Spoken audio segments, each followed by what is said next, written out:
Hello comrades, welcome to this video. I'm just making this as a little reflection on a debate I was just in.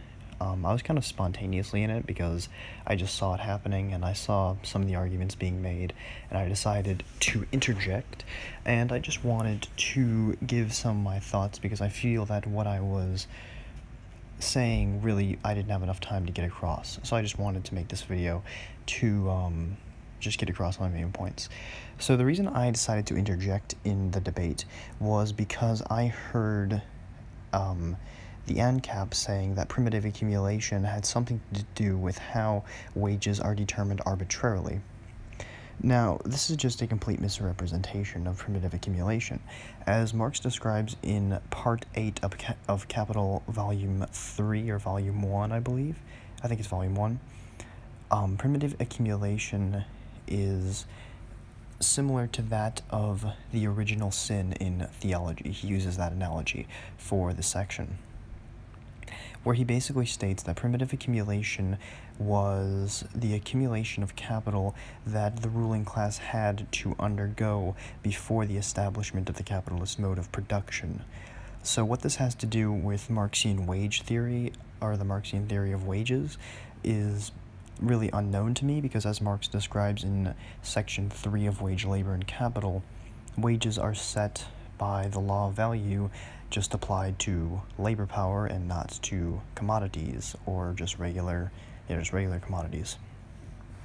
Also, the ANCAP sent me a paper by the IRS which supposedly proved that people who are born poor have the chance to rise out of poverty.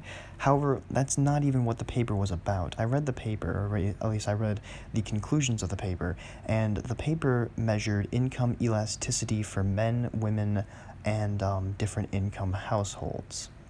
It was not even about whether or not people could rise from poverty, and if you don't believe me, I will link the thing he sent me in the description so you can see for yourselves. And I would also like to state, because I never got around to doing this, because somehow we got from talking about the diamond water paradox to talking about Hitler and how he was a Marxist. Basically, the diamond water paradox is the paradox that diamonds are something that we don't really need, but they're very expensive, and water is something that we do need, and it's very cheap. And this was proposed by Ricardo in the 1800s, obviously. Basically, his solution to this was that you need more labor to get to diamonds than water, so that's why they cost more. But then the marginalist response to this was, no, diamonds cost more because of scarcity. However, the scarcity argument ignores the fact that the reason that it is scarce, or the reason that the price of scarcity comes about, is because it requires more labor in order to get a scarce commodity.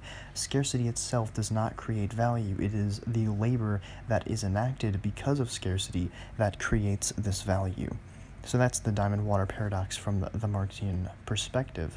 And also, onto the notion that Hitler was somehow a Marxist. No, Hitler believed in an economic system called corporatism, under which there was class collaboration, and capitalists could interact with workers through trade unions. This is similar to what Mussolini advocated, especially later on when he was influenced more by Hitler.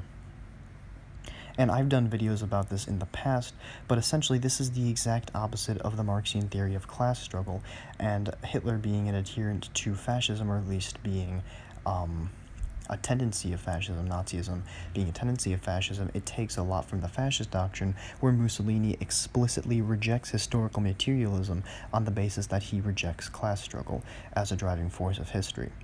So, yeah, I just wanted to make those points clear because I really didn't have enough time to explain that. Also, I wanted to make clear that the labor theory of value has been empirically tested many times, and I'll link all the studies that have done that, and it has proven to work pretty much every time.